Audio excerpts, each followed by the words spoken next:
अब एपिसोड को शुरू करते हैं। तो अब इस एपिसोड की स्टार्टिंग में हमें जूफेन को दिखाया जाता है कि एक्सीलेंट हायरन की बात सुनने के बाद में अपने मन में कहता है कि क्या ये एक्सीलेंट हायरन अपनी ये बातें खुशी से कह रहा है या फिर गुस्से में। और मेरे ख्याल से अगर ये बात वाली बात यानी कि गुस्से में कह रहा है तो मेरे ख्याल से अब तक मुझे काफी ज्यादा सफर करना पड़ता और मैं अब तक मारा गया होता। मगर लेकिन अगर ये एक पुराने मास्टर और डिसाइपल की बॉन्ड है, इसका मतलब कि ये यहाँ पर खुश है, तो इसका मतलब मैं भी सेफ हूँ। मगर लेकिन आखिर इसके फेस एक्सप्रेशंस को देख करके कुछ भी समझ क्यों नहीं आ रहा है, और क्या ये खुशी के मारे स्माइल कर रहा है या नहीं कर रहा है, मुझे कुछ भी समझ नहीं आ रहा। तो अब ये सब सोचते हुए फिर जूफेन भी लाइक भाड़ में जाए, साला जो होगा वो देखा जाएगा। और इसी के साथ में जूफेन अपने हल्के से किलिंग इंजन को रिलीज करते हुए एक्सीलेंट हायरन को वहाँ पर घूरने लगता है। तो जूफेन को इस तरीके से देख करके तो एक्सीलेंट हायरन हंसते हुए कहता है बच्चे, तुम्हें इतना ज्यादा पैनिक करने की जरूरत नहीं है। मैंने तुमसे पहले यहाँ पर कहा तो था कि मैं यहाँ पर तुम्हारे लिए नहीं आया हूँ, और क्या तुमने अभी अभी नहीं देखा कि कैसे मैंने तुम्हारे लिए उस बूढ़े आदमी को मार डाला। तो अब इससे अधिक तो मुझे कुछ भी स्पष्ट करने की जरूरत नहीं है कि मैं तुम्हारी साइड पर हूँ। एक्सीलेंट हायरन की ये बात सुनने के बाद तो जूफेन पहले तो अपने मन में कहता है कोई भी तुम्हारी इस बात के ऊपर विश्वास नहीं करेगा। बाहर से जूफेन हायरन से कहता है कि एक्सीलेंट, आपको मुझे बचाने के लिए बेहद बेहद शुक्रिया। तो एक्सीलेंट हायरन कहते हैं कि ठीक है, फिर तुम एक काफी ज्यादा सतर्क बच्चे हो, और मैंने तुमसे पहले ही कहा था कि मैं यहाँ पर तुम्हारी मदद करने के लिए आया हूँ, लेकिन ये सब कुछ तो बिल्कुल व्यर्थ ही हो गया। जबकि इधर जूफेन एक्सीलेंट से कहता है कि एक्सीलेंटेड सर, अब अगर यहाँ पर कुछ भी नहीं है तो अब आगे कुछ भी कहे बिना मैं यहाँ से जा रहा हूँ। तो कहते हुए जूफेन सीधा पीछे मुड़ते हुए वहाँ से जाने लगता है। पीछे से एक्सीलेंट हायरन जूफेन को चिल्लाते हुए कहते हैं कि वापस आओ, और फिर आगे वो जूफेन से कहते हैं क्या मैं तुम्हें इतना ज्यादा डरावना दिख रहा हूँ जो कि तुम इस तरीके से यहाँ पर इतनी जल्दी में भाग रहे हो। जूफेन कहता है कि एक्सीलेंट सर, क्या आपने अभी नहीं कहा था कि आप यहाँ पर मेरी मदद करने के लिए आए हैं? तो अब जब आपने मुझे बचा लिया है और रियल कल्प्रिट भी मारा गया है, तो फिर एक्सीलेंट, अब आखिर आप मुझसे और क्या चाहते हैं? तो एक्सीलेंट हायरन कहते हैं कि बच्चे, क्या तुम यहाँ पर बस भागने के बारे में ही सोचते रहोगे? मैं यहाँ पर स्पेशली तुम्हें बचाने के लिए आया हूँ, जबकि तुम बस सीधा यहाँ से जल्दी में जाने के लिए सोच रहे हो। इस सबसे क्या तुम्हें लगता है कि तुम बिल्कुल सही कर रहे हो? जूफेन कहता है कि सर एक्सीलेंट, ये आप ही हैं जिसने कि ये कहा था कि आप यहाँ पर बिना किसी कारण के आए हैं, और वैसे भी अगर आपने यहाँ पर अपना कोई अभिनय किया होता या ना किया होता, फिर भी मैं अपना ख्याल यहाँ पर रख ही लेता। फिर भी आपके इतनी ज्यादा चिंता के लिए शुक्रिया। कैसे भी मैं आपके इस फेवर को रिटर्न नहीं कर सकता। साथ ही जूफेन अपने मन में कहता है कि ये ओल्ड मैन जरूरी किसी न किसी बात के लिए तो मेरे पास आया होगा, और ना वो ये बात इस तरीके से बार बार नहीं लाता। दूसरे शब्दों में उन्होंने इस कार्रवाई का डिसीजन तो कर ही लिया है, लेकिन अब इसे टाला भी नहीं जा सकता। तो इधर फिर से एक्सीलेंट हायरन की ओर दिखाया जाता है, जो कि आगे जूफेन से कहते हैं कि मैंने यहाँ पर तुम्हारी एलएलयू से डील करने में मदद की है। तो इसका यहाँ पर सीधा सीधा मतलब तो यही है कि मैंने यहाँ पर तुम्हारी मदद की है, और ये बिल्कुल भी किसी तरीके की हस्तक्षेप करने वाली चीज तो नहीं है, क्योंकि अगर वो तुम्हारे हाथों से मरा होता फिर तो पूरा का पूरा बीस्ट टीमिंग सेक्ट ही तुम्हारे पीछे पड़ जाता। मगर अब जब ये खुद मैंने किया है और ये सब कुछ मैंने रूल्स के अकॉर्डिंग ही किया है, तो फिर अब बीस्ट टीमिंग सेक्ट की मेरे आगे कुछ भी कहने की हिम्मत नहीं होगी। तो जूफेन कहता है कि लेकिन फिर भी वो मेरे ऊपर ही गुस्सा निकालेंगे, तो फिर आखिर इन दोनों बातों में क्या ही फर्क है? और जब तक आप बीस्ट टीमिंग सेक्ट का लेवल नहीं बढ़ा लेते, तब तक हमारे पास में बात करने के लिए कोई रीजन नहीं है, और हम इस तरीके से एहसान वापस नहीं कर सकते। एक्सीलेंट हायरन हंसते हुए कहते हैं कि जब मेरे प्रीसियस डिसाइपल ने वेस्टरलैंड को स्टेबल करने के लिए कहा था, तो तब भी मैंने अपने उस प्रीसियस डिसाइपल की बात को नहीं माना था। तो जब मैंने उसके लिए ही नहीं किया, तो तुम्हें क्या लगता है कि मैं ये तुम्हारे लिए करूंगा? जूफेन सीधा वहाँ से मुड़ करके जाते हुए कहता है कि तो ठीक है, फिर अब यहाँ पर कोई भी एहसान वापस नहीं होंगे, इसलिए मैं यहाँ से जा रहा हूँ, बाय। तो कहते हुए जूफेन वहाँ से जाने लगता है। तो फिर से एक्सीलेंट हायरन चिल्लाते हुए कहते हैं रुको, वापस आओ, मेरे पास तुम्हारे लिए कुछ है। तो तब जूफेन स्माइल करते हुए अपने मन में कहता है कि बस अब इतना ही काफी है, और अब मुझे यहाँ पर इससे डरने की कोई जरूरत नहीं है। तो अब जूफेन को रुकता हुआ देख कर एक्सीलेंट हायरन उससे कहते हैं अच्छे, क्या तुम पहले अपनी इन चीजों को करना बंद करोगे? और मैं यहाँ पर तुमसे दुनिया भर की चीजों की मांग नहीं कर रहा हूँ, मैं तो बस यहाँ पर तुम्हें बैन करने की बात कर रहा हूँ, और अब तुम लोअर 3 सेक्टरों के बीच और मिडिल 3 सेक्टरों के बीच में फाइट नहीं लड़ोगे, और बस सिर्फ इतना ही है। तो ये सुनकर तो जूफेन भी कहता है कि क्या बस इतना ही, और आप लोगों ने ये डिसाइड भी कर लिया, और वो भी मुझसे पूछे बिना ही? तो एक्सीलेंट हायरन कहते हैं कोई भी रोल ओवर कंपनसेटिंग नहीं होता, और डबल ड्रैगन गैदरिंग को हमेशा से ही 9 सेक्टरों की अप्रूवल प्राप्त थी, और इससे भी ज्यादा इम्पोर्टेंट बात तो यह है कि ये कार्य बिल्कुल निश्चितता के साथ किया गया, और हालांकि तुमने कोई गलती नहीं की थी, लेकिन फिर भी हमें बिना किसी रियल आधार के तुम्हारे ऊपर ये प्रतिबंध, ये बैन लगाना पड़ रहा है, वरना तो इस सबसे हमारी रेपुटेशन में काफी ज्यादा फर्क पड़ेगा, क्योंकि तुम सचमुच में बहुत ज्यादा ही ताकतवर हो, और वो भी इतना ज्यादा कि अब तुम मिडिल 3 सेक्टरों के जीनियस की लिमिट से भी कहीं गुना पार निकल चुके हो। इसलिए अब अगर तुम वहाँ पर स्टेज पर उनके सामने खड़े रहोगे तो फिर तो तुम्हारा सामने वाला ओपोनेंट तो वैसे ही अपने पैर पीछे ले लेगा और स्टेज पर जाने की हिम्मत भी नहीं करेगा, जिसकी की वजह से तो हम सेक्टरों की ट्रू पोटेंशियल को भी मेजर नहीं कर पाएंगे, और फिर हमारा ये सब कुछ तो बिल्कुल मीनिंगलेस रह जाएगा। इसलिए हम चाहते हैं कि तुम उन स्टेजेस से अपने आप को पीछे हटा लो, और ये सब कुछ केवल तब तक रहेगा जब तक सुपीरियर 3 सेक्टरों की फाइट्स स्टार्ट नहीं हो जाएंगी। लेकिन उस समय तक आपके स्टेज पर ना होने की वजह से तुम्हारे डीमन स्कैमिंग सेक्ट को थोड़ा लॉस तो होगा ही। तभी जुवेन में उनसे पूछता है कि आखिर आपको कैसे पता चला कि हमारे टारगेट सुपीरियर 3 सेक्ट हैं? तो एक्सीलेंट हायरन हंसते हुए कहते हैं कि आपके पूरे डीमन स्कैमिंग सेक्ट की स्ट्रेंथ ही इस बात को क्वालिफाइड करती है, तो इसलिए इसमें सोचने वाली तो कोई बात ही नहीं है। तो तब जुवेन उनसे कहता है कि इससे कोई फर्क नहीं पड़ता है कि मैं इसमें खेलता हूँ या नहीं, लेकिन इस सब चीज की मेन बात तो ये है कि आखिर मुझे सब में क्या फायदा होगा। जुवेन की ये बात सुनकर तो एक्सीलेंट हायरन भी एक पल के लिए थोड़े शॉक हो गए होते हैं, साथ ही हेजिटेट करते हुए रुक जाते हैं। और तब एक्सीलेंट हायरन कहते हैं कि मुझे कुछ टाइम से ल्यू के प्लान्स के बारे में कुछ पता है, और मैंने अभी तक अभिनय नहीं किया था क्योंकि मैं देखना चाहता था कि आखिर तुम क्या क्या करने में सक्षम हो। और जैसा कि बिल्कुल एल्डर्स ने कहा था, तुम वाकई में बिल्कुल एक मॉन्स्टर ही हो, और तुम लोअर 3 सेक्टर के लिए तो एक बेहद बड़ा खतरा हो, जो कि उनके लिए तो एग्जिस्ट करना ही नहीं चाहिए था। तो ये सुनकर तो फिर जुवेन भी थोड़ा अनईजी फील करते हुए कहता है, सर एक्सीलेंट, क्या आप मुझे डराने की कोशिश कर रहे हो? और डबल ड्रैगन गैदरिंग के एक एक्सीलेंट के रूप में क्या आप किसी भी सेक्ट के डिसाइपल को ऊपर अपनी इच्छा अनुसार हमला कर सकते हो? तो एक्सीलेंट हायरन हंसते हुए कहते हैं कि एक एक्सीलेंट तो ऐसा नहीं कर सकता, लेकिन एल्डर लू के तुम्हारे प्रति नफरत गहरी थी, यहाँ तक कि वो तुम्हें मारने के लिए यहाँ पर जाल भी बिछा रहा था। और फिर उसके बाद में डबल ड्रैगन मैनर को सच्चाई के बारे में पता चला, इसलिए हमने उसे ऑन द स्पॉट एग्जीक्यूट करके मार डाला, जिससे कि अब यहाँ पर तुम्हें न्याय मिला। तो अब तुम बताओ कि अगर। लेकिन तभी जुवेन कहता है कि अब आपकी ये बात थोड़ी लॉजिकल लग रही है, तो ठीक है, फिर अब मैं आपकी बात के लिए पूरी तरीके से एग्री हूँ, और जैसा कि आपने जिस जिस फाइट के लिए मना किया है, वैसे ही आपकी बात को मानते हुए मैं उन सभी फाइटों में ज्वाइन नहीं करूंगा। तो ठीक है, फिर अब अगर यहाँ पर इसके अलावा और कुछ भी नहीं रह गया है तो फिर अब मैं यहाँ से जा रहा हूँ। इतना कहते हुए फिर जुफेन स्वेंगर और योंगनिंग को अपने कंधे पर उठाता है। तभी एक्सीलेंट हायरन कहते हैं कि ये सब कुछ डबल ड्रैगन मैनर की हॉनर के लिए है, तो इसलिए मैं चाहता हूँ कि इस बारे में एक भी शब्द किसी के भी पास में बाहर ना निकले। तभी जुफेन वहाँ से तेजी से जाते हुए कहता है और उनसे कहता जाता है कि चिंता मत करो, तुम्हारे ये सारे गंदे मामले मेरे पास हमेशा सुरक्षित रहेंगे। तो अब जुफेन के चले जाने के बाद में हमें पीछे खड़े एक्सीलेंट हायरन को दिखाया जाता है, जो कि जुफेन को जाता हुआ देख करके कहते हैं कि ये बच्चा अपने अच्छे के लिए सचमुच में काफी ज्यादा स्मार्ट है, और जब तक उसे स्थिति का पूरी तरीके से अंदाजा नहीं हो गया तब तक तो वो पूरी तरीके से सतर्क रहा था, और अब जब उसे पता चला कि उसे डरने की कोई जरूरत नहीं है तो फिर उसे कोई डर नहीं रहा, और वो छोटी छोटी बातों के ऊपर उलझने वालों में से नहीं है, क्योंकि उसकी आंखें हमेशा से ही बड़ी पिक्चर को ही देखती रहती है। उनके पीछे वो छोटे वाले एक्सीलेंट आ जाते हैं और कहते हैं कि लेकिन उसका गुस्सा सहंग के अहंकार से बिल्कुल ही मिलता जुलता है, तो क्या हम दोबारा किसी गहरी मुसीबत में तो नहीं फंस जाएंगे? तो एक्सीलेंट हायरन उनसे कहते हैं कि बाई मी, क्या इस वेस्टरलैंड में कल्टीवेशन को फेयर बनाने के लिए इतने लंबे समय से डबल ड्रैगन मैनर को नहीं संभाल रखा है, ताकि जो लोग कल्टीवेट कर सकते हैं वो लोग बिना किसी चिंता के एनलाइटमेंट को प्राप्त कर सके। लेकिन जैसे जैसे समय बीतता गया वैसे वैसे अधिक से अधिक लोग रिसोर्सेज के ऊपर ध्यान देने लगे, जबकि ट्रू कल्टीवेटर्स तो दिन प्रतिदिन कम होते गए। ये सब कुछ तो ज्यादातर डेमोनिक और राइटियस कल्टीवेटर्स के साथ होता रहता है। वो सभी के सभी लोग बेहद ही ज्यादा लालची हो चुके हैं और कल्टीवेशन के मूल सिद्धांतों को भूल चुके हैं, जैसा कि बिल्कुल हमने किया। और इस वेस्टरलैंड को एक सुंदर स्थान बनाने के लिए हमने अपने प्रीसियस डिसाइपल को इससे बाहर निकाल दिया, और युगों युगों तक किसी ऐसे दुर्लभ और रेयर तरीके से घटित होना जो कि पूरी तरीके से अपने लक्ष्य की ओर ही परस्यूड हो, और वो व्यक्ति सिर्फ और सिर्फ हमारा डिसाइपल ही था, लेकिन फिर भी हमें उसकी आकांक्षाओं को क्यों कुचलना पड़ा। तब एल्डर बाइमी कहते हैं कि मेरे ख्याल से अब हम वो कल्टीवेटर्स नहीं रहे जो कि हम पहले रहा करते थे, और अब हम इस वेस्टरलैंड को डबल ड्रैगन एक्सीलेंट के तौर पर कंट्रोल करते हैं, और जैसे जैसे ये वेस्टरलैंड बदला वैसे ही हम भी बदल गए। सुन एल्डर हायरन हंसते हुए कहते हैं कि इसमें कोई आश्चर्य नहीं है कि सेंग ने हमें इतनी जल्दी सरपास करके पीछे छोड़ दिया, और हमने इन सदियों में मुश्किल से ही कोई कदम उठाया होगा, क्योंकि हम लोग तो पहले ही उस सच्चे मार्ग से भटक चुके हैं, और अब जब हम ऐसे ही किसी और व्यक्ति से मिल चुके हैं तो क्या अब हम फिर वही काम करेंगे? अब एक्सीलेंट बायरन की इस बात के ऊपर तो एक्सीलेंट बाइमी भी शांत हो जाते हैं और आगे कुछ नहीं कहते, और बस सीधा वहाँ से मुड़ करके जाने लगते हैं। तभी एक्सीलेंट हायरन कहते हैं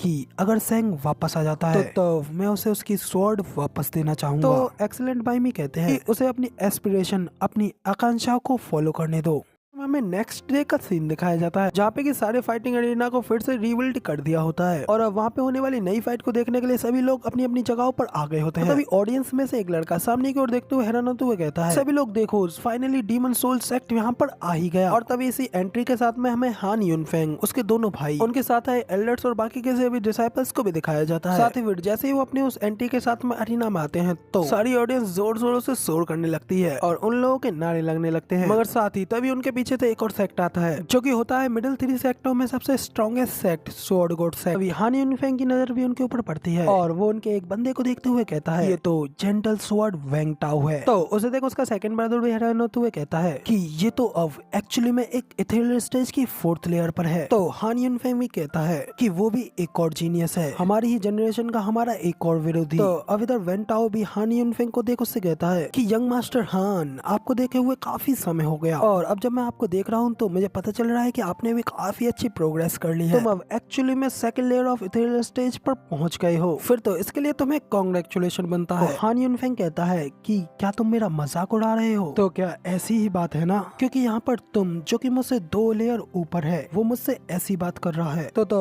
वेन टाओ कहता है कि ओ तुम मिसअंडरस्टैंड कर रहे हो, मैं तो तुमसे यहाँ पर जेंटली ही बात कर रहा था। और अगर मैं तुम्हें होनेस्टली कहूँ तो मैंने सुना है कि जब 3 दिन पहले यहाँ पर लोअर 3 सेक्टों की फाइट हुई थी तो तब तुम उस फाइट को देखने के लिए यहाँ पर आए हुए थे। तो बताओ वो बच्चा जिसके लिए एक्सीलेंटेड को भी आना पड़ा, क्या वो बच्चा सच में इतना ज्यादा अमेजिंग था और क्या सच में वो हमारे लिए एक खतरा हो सकता है? तो हान यूनफेंग कहता है कि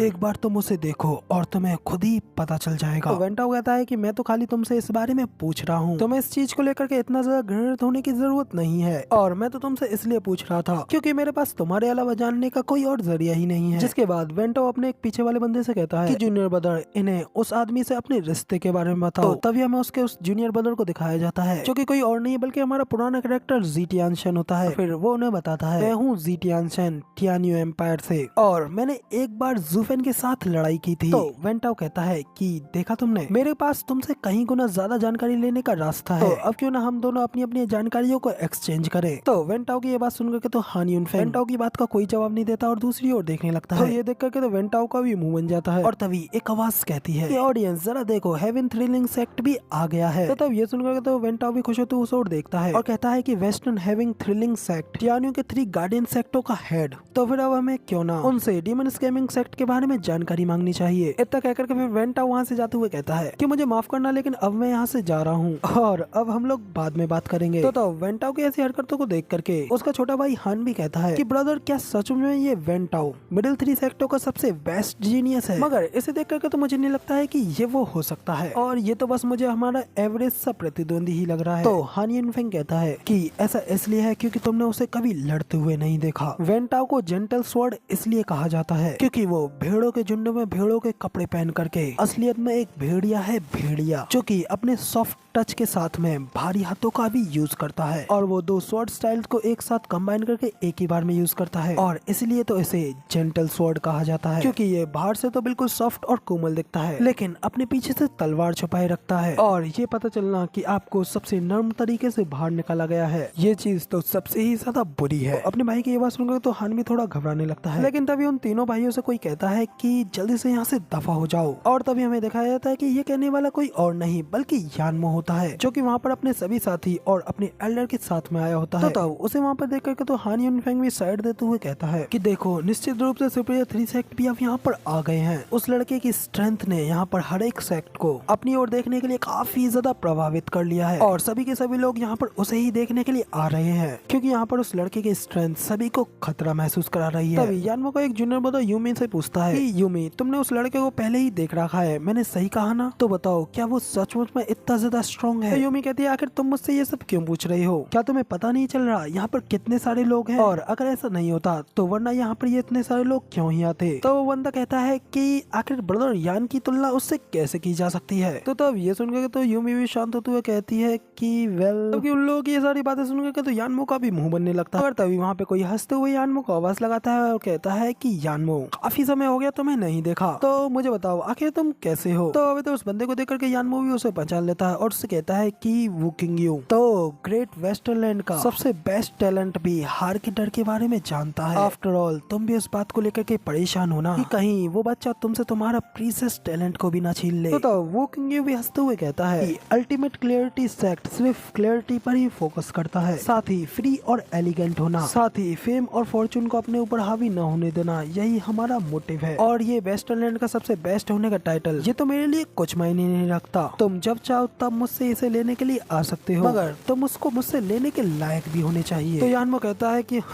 तुम देख लेना, मैं ये जरूर करूंगा और जब एक बार मैं तुम्हें हरा दूंगा। अब ऐसा कहना मेरे लिए एक मजाक उड़ाने जैसा है। तो वुकिंग यू कहता है कि मेरा इरादा तो ऐसा बिल्कुल भी नहीं है, क्योंकि वैसे भी आज की प्रसिद्धि कल किसी और की भी हो सकती है, तो फिर आखिर इन चीजों की परवाह ही क्यों करनी चाहिए, क्योंकि इस दुनिया में कोई भी अपनी पोजीशन हमेशा के लिए बनाए नहीं रख सकता। तभी इसी के साथ में हमें यानमो के पीछे एक परछाई को दिखाया जाता है, जिसे देखने के बाद तो यानमो भी काफी ज्यादा हैरान होते हुए अपनी आंखें फाड़ करके उसे देखने लगता है। और तभी हमें दिखाया जाता है कि वो बंदा कोई और नहीं कि वुकिंग यू का जूनियर ब्रदर येलिन होता है। तब येलिन यानमो को अपने बारे में बताते हुए कहता है कि मैं येलिन हूँ, ज़ूफेन का इकलौता प्रतिद्वंदी, क्योंकि मेरे अलावा कोई भी उसके योग्य नहीं है। तो उधर येलिन को देख करके तो यानमो काफी ज्यादा शौक होते हुए कहता है कि आखिर यहाँ पर ये सब क्या हो रहा है, और इसे देख करके मेरे दिल की गहराइयों में ये जो भूकंप, ये हलचलें हो रही हैं, वो सेंसेशंस तो मुझे यहाँ तक कि ज़ूफेन को देख करके भी नहीं हुई थी। और आखिर ये किस तरीके का क्रेजी बंदा है, और इसे देख करके मुझे बिल्कुल ऐसा फील हो रहा है जैसे कि कोई बीस्ट अपने बीस्ट किंग को देख करके उसके सामने झुकने के लिए करता है। इसे देख करके मुझे बिल्कुल वैसा ही फील हो रहा है। आखिर वाकई में ये बंदा है कौन। तो अब यानमो को ये सब सोचते ही तभी वहाँ पर एक और सेक्ट की एंट्री होती है। अपनी एंट्री लेते हुए अपने नारे लगाते हुए कहते हैं कि इस दुनिया की जस्टिस सिर्फ और सिर्फ हमारे राइटियस सेक्ट से ही आती है, और जब भी कभी कोई राक्षस उठेगा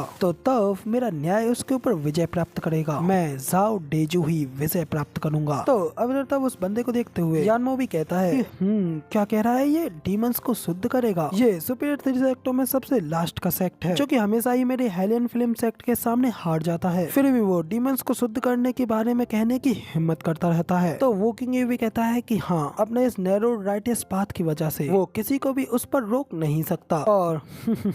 ये तो बताने की आवश्यकता ही नहीं है कि एक्सीलेंटेड हायरन भी एक डेमोनिक कल्टीवेटर है। इधर तभी अगले सीन में हमें दोनों एक्सीलेंटेड को भी दिखाया जाता है, वहाँ पे इस बार उन मैचेस को देखने के लिए अपनी जगह पर आ गए होते हैं। और तब हमें एक्सीलेंट बाइमी को भी दिखाया जाता है, जो कि वहाँ पर अपनी जगह पर पहुंचने के बाद कहते हैं कि चलो अब शुरू किया जाए। जिसके बाद अगला सीन हमें सीधा फाइट का दिखाया जाता है। की चैनल सीधा अरीना में आते ही अपनी पावर्स को रिलीज करता है, और अपने सिर्फ एक हल्के से मूव में मिस्टिकल हेवन सेक्ट के एक डिसाइपल को बड़ी ही आसानी से हरा डालता है। इसके बाद रेफरी एल्डर कहते हैं कि फर्स्ट फाइट जीती है डीमन स्कैमिंग सेक्ट ने। तो फाइट को खत्म करने के बाद में की चैनल अपनी रिंग से वापस आ रहा होता है। वेनिवलियन उसे रोकते हुए कहते हैं कि यंग मास्टर की आखिर तुम वहाँ पर ये सब क्या कर रहे थे, और आखिर तुमसे किसने कहा था कि तुम इतनी आसानी से इस फाइट को यूं खत्म कर दो। तो मैं कम से कम उन्हें एक अच्छा मजा चखा करके तो हराना चाहिए था, और उनकी बॉडी को अच्छी तरीके से तोड़ मरोड़ना चाहिए था, ताकि वो लोग फिर कभी भी अपनी लाइन को क्रॉस करके हमसे पंगा लेने के बारे में फिर कभी भी ना सोचें। तो की चैनल वेनिवलियन से कहता है कि मुझे माफ करना, लेकिन मैं इस तरीके का कोई साइको पर्सन नहीं हूँ जिसकी की इस तरीके की बेकार हॉबीज हो। वेनिवलियन उससे कहते हैं कि क्या बकवास कर रहे हो तुम, आखिर इस तरीके की बात कर रहे हो, और अपने आप को तुम यहाँ पर डिमोनिक कल्टीवेटर कहते हो। फिर मुझे बताओ आखिर कहाँ गया तुम्हारा वो डिमोनिक कल्टीवेटर का पैशन, वो जुनून जो कि एक डिमोनिक कल्टीवेटर में होता है। उसी वक्त अभी हमें अरीना में बाइलियन को भी जाते हुए दिखाया जाता है कि अगली फाइट होती है, और इधर यूलिंग भी सिर्फ अपने एक ही झटके में अगले ओपोनेंट को बड़ी ही आसानी से हरा डालती है। तो यूलिंग को भी उन्हें प्यार से हराते हुए देख करके वेनिवलियन और भी ज्यादा शौक हो जाते हैं, जबकि आंसर अनाउंस करते हुए कहता है कि सेकंड फाइट भी डीमन स्कैमिंग सेक्ट ने जीती है। जिसके बाद बाइलियन भी वेनिवलियन के पास आते हुए कहती है कि मुझे माफ करना, मेरे पास भी और कुछ करने के लिए कुछ नहीं था। और तब उसके बाद अगली फाइट गुयू की होती है। जैसे कि अरीना की ओर जाते हुए देख करके तो वेनिवलियन खुश होते हुए कहते हैं कि गोस्ट टाइगर, मैं तुम्हारे बारे में अच्छी से जानता हूँ कि तुम कितने ज्यादा ब्रूटल हो, इसलिए मैं तुम्हारे ऊपर बैट लगाता हूँ, तो तुम जाओ और उन लोगों को दिखा दो कि आखिर असली डीमंस क्या होते हैं। इधर गुयू भी वेनिवलियन की बात पर पानी फेरते हुए अपने अपोनेंट को अपने सिर्फ एक हल्के से पंच के साथ में ही हरा डालता है। तो रेफरी अनाउंस करता है कि अब अपोनेंट बेहोश हो चुका है, इसलिए इस फाइट को भी जीता है डीमन स्कैमिंग सेक्ट ने। बाद गुयू स्टेज पे उतरते हुए वेनिवलियन से कहता है कि अभी मुझे भूख नहीं लगी थी, इसलिए मुझे खाने की जरूरत नहीं पड़ी। तो गुयू की बात सुन वेनिवलियन गुस्सा होते हुए कहते हैं आखिर तुम भी अब ये किस तरीके की बकवास कर रहे हो, और आखिर किसी को मार डालना तुम्हारी भूख से कैसे रिलेटेड हो सकता है। इधर वेनेवलियन के पीछे से जूफन से हल्की से स्माइल कर रहा होता है। फिर जूफन अपने मन में कहता है कि अब इसे देख करके लगता है कि इसने एल्ड्रियान से काफी कुछ सीख लिया है और अब ये अपने ऊपर काबू करना अच्छे से समझ चुका है। फिर इसके बाद अगले मैच को रेफरी अनाउंस करते हुए कहते हैं कि अगला यानी कि 4th मैच होने वाला है मिस्टिकल हेवन सेक्ट की चू किंगचन, जिसके के अगेंस्ट है डीमन स्कैमिंग सेक्ट का ल्यूजी। तभी मिस्टिकल हेवन सेक्ट के एल्डर रेफरी एल्डर से रिक्वेस्ट करते हुए कहते हैं, एल्डर अब हमारा मिस्टिकल हेवन सेक्ट 4 वर्सेस 4 की रिक्वेस्ट करना चाहता है, जिसमें कि हमारे 4 डिसाइपल्स का ग्रुप डीमन स्कैमिंग सेक्ट के 4 डिसाइपल्स के साथ एक साथ फाइट लड़ेगा। उन एल्डर की बात सुनकर तो वेनेवलियन हैरान होते हुए कहते हैं कि ये क्या कह रहा है, यह 4 वर्सेस 4 की फाइट लड़ना चाहता है। इसका मतलब तो ये है कि ये लोग जरूरी 4 लोग की फॉर्मेशन का यूज करेंगे। तो तब इधर referee elder mystical heaven sect के एल्डर से पूछते हैं, आखिर तुम लोगों की किस तरीके की फॉर्मेशन है, जल्दी से उसे डिक्लेयर करो। मिस्टिकल हेवन सेक्ट के एल्डर उस फॉर्मेशन की जानकारी की चिट्ठी देते हुए कहते हैं कि ये हमारी 4 एलिमेंट साइकिल अरे है, जैसे कि हमारे सेक्ट लीडर ने अपने हार्ड वर्क और हमारे सोइयों वेंडेवर और एल्डर्स की मदद से क्रिएट किया गया है। इसके अंदर पावर ऑफ वर्ल्ड की पावर को हार्नेस किया गया है और उन एलिमेंट्स की पावर्स को चारों ओर दोषित बनाने के लिए विशेष एलिमेंटों का उपयोग किया गया है। इसलिए मैं रिक्वेस्ट करता हूँ कि हमारी 4 मेडेंस को इस स्पेशल और कॉन्स्टिट्यूशन प्रैक्टिस को करने के लिए केओस और यिन और यान को कंबाइन करना पड़ता है। जब वो चारों एक साथ मिलकर के इस फॉर्मेशन को बनाएंगे तो फिर तब कोई भी उन्हें नहीं रोक पाएगा। इधर रेफरी एल्डर भी उन एल्डर से उस चिट्ठी को ले जाते हुए दोनों एक्सीलेंट के सामने पेश करते हैं और कहते हैं, एक्सीलेंटेड अब मैं यहाँ पर सिर्फ और सिर्फ आपके ही ऑर्डर्स का इंतजार कर रहा हूँ। तो अब इसके बाद में फिर इधर उस चिट्ठी को सबसे पहले एक्सीलेंट वाइमी देखते हैं और फिर एक्सीलेंट हायरन, जिसके बाद में एक्सीलेंट वाइमी कहते हैं कि मैं तो इस चीज के लिए काफी ज्यादा क्यूरियस हूँ और देखना चाहता हूँ कि क्या सच में ये इस चीज के लिए इतनी ज्यादा वर्दी है। तो इसके बाद में फिर एक्सीलेंटेड बाइमी कहते हैं कि अगर वाकई में ये फॉर्मेशन की पावर इतनी ज्यादा अच्छी है तो फिर तो हमारे इस वेस्टरलैंड के फ्यूचर में ये टेक्निक काफी ज्यादा कारगर साबित रहेगी। इसके बाद एक्सीलेंट की ओर से उन लोगों को इजाजत मिल जाती है और फिर रेफरी एल्डर अनाउंस करते हुए कहते हैं कि मिस्टिकल हेवन सेक्ट अपनी फॉर्मेशन को बना सकता है, इसलिए अब आगे की फाइट दोनों सेक्टों में 4-4 की होगी। तो अब इसके बाद में फिर हमें अरीना में उन लोगों की फॉर्मेशन को बनाते हुए दिखाया जाता है। चारों लड़कियां फॉर्मेशन को तैयार करने के लिए एक एक करके अपनी अपनी जगहों पे खड़े होकर के अपनी पावर्स को रिलीज करने लगती हैं। इसमें कि सबसे पीछे होती है ग्रीन और येलो हेयर वाली लड़कियां, के आगे होती हैं फेरी सुई रूह और सबसे आगे होती है हमारी आपकी सबकी प्यारी सिस्टर चूचू यानी कि किंगचन। भाई अपनी कोल्ड यिन एनर्जी को रिलीज करते हुए क्या ही कमाल दिख रही होती है। अब उनकी फॉर्मेशन को देखने के बाद में तो वेनेवलियन भी थोड़ा घबराते हुए अपने मन में कहते हैं कि आखिर ये मेरी किस तरीके की भूल है, मैंने कभी भी नहीं सोचा था कि ये लोग इस तरीके से अपनी फॉर्मेशन का यूज करेंगे। और ये डबल ड्रैगन गैदरिंग हमेशा से ही किसी की पावर्स को बूस्ट करने की फॉर्मेशन का सपोर्ट करता हुआ आया है और हर वो फॉर्मेशन जो कि किसी की शक्ति को बढ़ा सकती है। और जब तक ये नई नई फॉर्मेशन जिन सेक्टरों से आती है तब तक एक्सीलेंटेड भी उनकी इन रिक्वेस्टों को एक्सेप्ट करते हैं, यहाँ तक कि उसकी सक्सेस के लिए उन लोगों ने सोलो बैटल को भी अनसर्टेन कर दिया। और अब उससे भी अधिक, अब अगर ये दूसरी टीम ये मैच जीत जाती है तो अब इस मैच के बाद में उन्हें 8 पॉइंट्स मिल जाएंगे। इसके बाद वो लोग ठीक हमारे बगल में हमारी बराबरी पर आ जाएंगे। तो अब मुझे समझ में आया कि ये बूढ़ा कमीना तब से ये सारी प्लानिंग को बना करके इस मूवमेंट के आने का इंतजार कर रहा था। तो अब इसके बाद में हमें स्टेज पर डीमन स्कैमिंग सेक्ट के लोगों को भी जाते हुए दिखाया जाता है, जिनमें कि उन सभी लोगों से पावरफुल होता है ल्यूजी। तो वेनेवलियन ल्यूजी से चिल्लाते हुए कहते हैं, ल्यूजी अब सब कुछ सिर्फ और सिर्फ तुम्हारे ही ऊपर है, इसलिए अब तुम्हें उन लोगों के ऊपर जरा सी भी मर्जी नहीं दिखानी है। तब इधर ये सुनकर के ल्यूजी भी हंसते हुए कहता है कि आपको चिंता करने की कोई जरूरत नहीं है। और रही बात अपने अपोनेंट के ऊपर आसान आने की, तो ये शब्द तो मेरी डिक्शनरी में है ही नहीं। तो अब इधर फेरिसोई भी ल्यूजी से कहते हैं कि लास्ट टाइम वो हमारी गलती थी और मैं आपकी नाराजगी को समझती हूँ, लेकिन आपने भी तो हमारे 2 फेलो डिसाइपल्स को मार डाला। तो ये सुन ल्यूजी भी हंसते हुए कहता है कि क्या तुम यहाँ पर मुझसे दया की भीख मांग रही हो, मगर अब ये चीज तुम्हारी थोड़ी लेट हो चुकी है। मगर तभी फेरिसोई के सामने किंगचन आते हुए कहती है, सिस्टर सब कुछ बिल्कुल ठीक है, अब आपको कुछ भी करने की जरूरत नहीं है और किसी भी मामले में डबल ड्रैगन गैदरिंग में फाइटिंग के बीच में शिकायतें क्यों ना हो, तो सब कुछ बिल्कुल अनअवॉइडेबल होती है। और जब आप एक बार इस जगह पर आ जाते हो तो फिर तो ये तय है कि कोई भी आपके ऊपर आसान आने वाला नहीं है। किंगचन की ये बात सुनकर ल्यूजी भी हंसते हुए कहता है कि तुम स्टीवर्ट जू की पुरानी दोस्त यूं ही नहीं हो। तो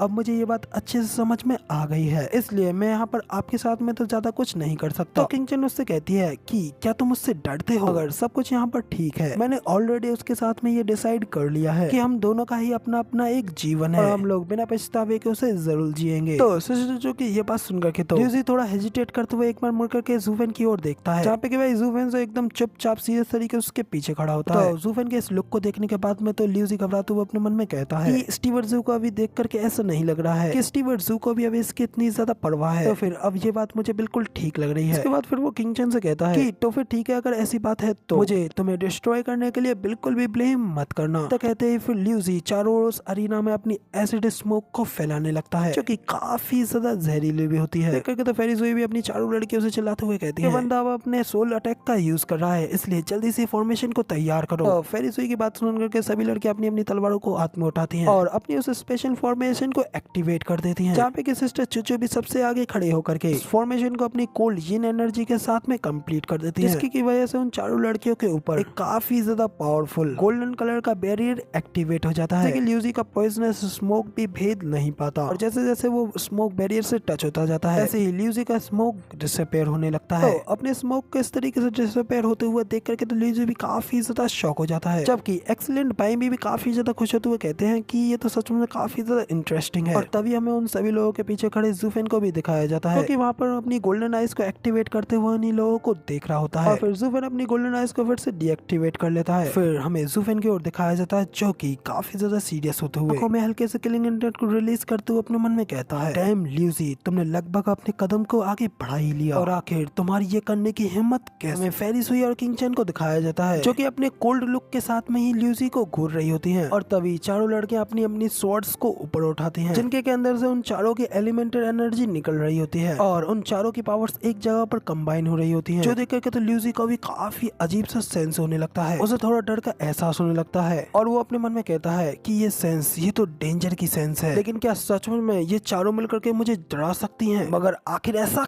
कैसे हो सकता है? आखिर मुझे इस तरीके की सेंसेशन क्यों फील हो रही हैं? मैं अभी इस समय इथेरियल स्टेज पर हूँ, इसलिए यहाँ पर तुम लड़कियों का मुझसे कोई मुकाबला नहीं है। इतना कहते ही ल्यूजी अपनी परफॉर्म्ड रैंक मार्शल आर्ट का यूज करता है, जिस वजह से फिर से उसकी ग्रीन स्मोक उसे चारों ओर से घेर लेती है, जबकि ल्यूजी के इस अटैक को प्रिपेयर करता हुआ देख करके फेरी सुई और येलो हेयर वाली लड़की भी काफी ज्यादा घबरा जाती है, लेकिन तभी ल्यूजी उन लोगों के ऊपर अपनी पॉइजन मिस्ट स्टॉर्म के साथ में अटैक कर देता है, जिसमें कि उसकी पॉइजनस धुंध का भवंडर सीधा किंग चैन और उसके सभी साथियों के ऊपर ही आ रहा होता है। तो अब ल्यूजी के उस अटैक का सामना करने के लिए सिस्टर चुचू सभी लड़कियों से कहती है कि लड़कियों अब जल्दी से अपने अपने एलिमेंट्स को कंबाइन करो। तब वो तीनों लड़के अपने अपने एलिमेंट्स की पावर को रिलीज करती हैं और फिर वो तीनों ही अपनी अपनी पावर्स को सिस्टर चुचू की बॉडी में ट्रांसफर करने लगती हैं। तो तब फिर सिस्टर चुचू भी अपनी पावर्स को रिलीज करती है और तब उनकी कोल्ड एनर्जी काफी ज्यादा पावरफुल होने लगती है, जिसके बाद फिर किंग चैन अपनी स्वॉर्ड को ऊपर उठाती है। फिर किंग चैन की स्वॉर्ड से क्या ही खतरनाक एनर्जी रिलीज होने लगती है। इसके बाद किंग चैन अपनी स्वॉर्ड से अपना एक special attack moon cutting cold edge का यूज करते हुए ल्यूजी के ऊपर एक जबरदस्त अटैक कर देती है और तब फिर उनके अटैक की वजह से सिस्टर चुचू का अटैक ल्यूजी के बवंडर को ही नहीं काटता, बल्कि वो नीचे की जमीन को काटते हुए सीधा ल्यूजी के ऊपर अटैक करने के लिए आगे बढ़ रहा होता है। और फिर अगले सीन में दिखाया जाता है कि वो अटैक सीधा ल्यूजी से जाकर के टकराता है और तब वहाँ पर एक जबरदस्त धमाका होता है, जिसकी की फोर्स का ही इम्पैक्ट इतना ज्यादा होता है साइड पर खड़े यूए टाइइंग गैंगर तीनों के तीनों ही उस प्रेशर को नहीं संभाल पाते और पीछे की ओर जाकर के गिरते हैं। जबकि वेनेवलियन गुस्से में दांत पीसते हुए कहते हैं कि मुझे पता था कि ये साले तीनों ही स्टेज पर बिल्कुल यूजलेस होंगे, मगर मैंने ये एक्सपेक्ट नहीं किया था कि ये इतने ज्यादा बेवकूफ होंगे कि अपने आप को स्टेज पर ढंग से खड़ा भी नहीं रख पाएंगे। जूफेन अगर उनकी जगह पर तुम वहाँ होते तो मेरे ख्याल से काफी ज्यादा अच्छा होता। तो जूफेन वेनेवलियन से कहता है कि थैंक गॉड मैं वहाँ पर नहीं था। तो वेनेवलियन गुस्से में जूफेन से कहते हैं तुम बेवकूफ प्यार में पड़े हुए लड़के, तो अब मैं समझा अच्छा ही रहेगा कि तुम वहाँ स्टेज पर ना जाओ, वरना अगर वहाँ ऊपर तुम स्टेज पर गए होते तो अब तक तो तुम उसकी वजह से हार मान चुके होते। धमाके के झड़ने के बाद में स्टेज पर से धुआं हटता है और हमें ल्यूजी को दिखाया जाता है जिसने कि उस अटैक को झेल तो लिया होता है, लेकिन वो भी थोड़ा घायल होकर के नीचे जमीन पर गिर गया होता है, लेकिन इस वजह से वो काफी ज्यादा गुस्सा हो जाता है और गुस्से में अपने सामने की ओर उन लड़कियों की घूरने लगता है। तभी हमें दूर छत की बेलकनी में वोकिंग यानवो वगैरह उन सबको दिखाया जाता है कि वो भी ल्यूजी की इस हालत को देख रहे होते हैं और फिर ये सब देखते हुए वोकिंग कहता है कि 4 एलिमेंट साइकिल अरे ब्लेंड्स प्राइम केओस एंड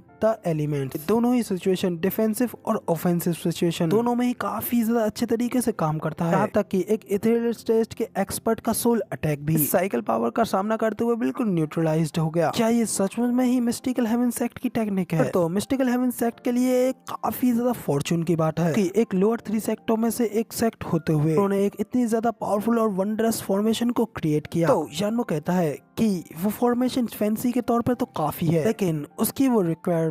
वो रिक्वायरमेंट्स, और कोई उसकी रिक्वायरमेंट्स को पूरा नहीं कर सकता, इसलिए बाकी के लोग तो इसको यूज ही नहीं कर सकते, क्योंकि इस फॉर्मेशन के लीडर की प्राइमरी स्पिरिट कॉन्स्टिट्यूशन होने की यहाँ पे सबसे ज्यादा जरूरत है। और उनकी फॉर्मेशन में सुई रूहुआ के पास में मेटल एलिमेंट बॉडी है, और जो लड़की रेड कपड़ों में है उसके पास में फायर एलिमेंट बॉडी है, और जो ग्रीन कपड़ों में है उसके पास में वुड एलिमेंट बॉडी है। और तब उनके मिडिल में हेवन और अर्थ एलिमेंट की पावर इम्पोजिंग होगी, जिसके बाद हेवन और अर्थ एक साथ हो जाते हैं। इसके बाद तब, और अगर इस फॉर्मेशन को परफॉर्म करने के लिए कुछ एवरेज से लोगों को लिया गया, तब जब उन लोगों के बीच में हेवन और अर्थ की पावर कंबाइन होगी तो वो लोग उस पावर फॉर्मेशन से खुद ही तबाह हो जाएंगे। तब वो किंग यूवी यानमो की बात सुन कहता है कि सच कहा, तुम बिल्कुल ठीक कह रहे हो, इस फॉर्मेशन को बनाने की कंडीशन है तो काफी ज्यादा मुश्किल, क्योंकि बाकी के लोगों के लिए तो बिल्कुल ही अनसुइटेबल है और किसी सेक्ट को राइज कराने के लिए पूरी तरीके से काफी नहीं है। लेकिन फिर भी उन चारों लड़कियों के लिए ये है तो एक काफी तेज हथियार, जैसे कि उन लोगों ने इस डबल ड्रैगन मैनर में एंटर करने के लिए उपयोग करने का फैसला किया है। फिर वो किंगचन को देख करके थोड़ा हैरान होते हुए यानमो से कहता है कि तुम्हारे कहने का मतलब है कि वो वाली लड़की, उस लड़की के पास में वाटर एलिमेंट है, लेकिन एक ही समय में आखिर मुझे ये सही और गलत दोनों ही क्यों लग रहा है? मेटल एलिमेंट पानी से नफरत करता है कि वुड एलिमेंट पानी को प्यार करता है, लेकिन वाटर एलिमेंट बॉडी तो सिर्फ और सिर्फ दो ही लोगों से जुड़ सकती है। तो फिर आखिर ये लड़की इस फॉर्मेशन में कोर फॉर्मेशन का काम कैसे कर पा रही है? और वहाँ पर उस फॉर्मेशन के अंदर खड़ी सभी लोगों की पावर, यहाँ तक कि अर्थ की पावर्स भी उस लड़की ने कैसे फोकस्ड कर ली? तब यानमो वो किंग को ताने मारते हुए कहता है कि क्या तुम्हारे वेस्टरलैंड के सबसे अमेजिंग टैलेंट को इन सब चीजों के बारे में नहीं सिखाया जाता है? क्या तुम उस लड़की को ठीक से नहीं देख पा रहे हो? तो तब वो किंग थोड़ा कंफ्यूज होते हुए यानमो से पूछता है कि आखिर क्या देखना है? लेकिन एक मिनट रुको,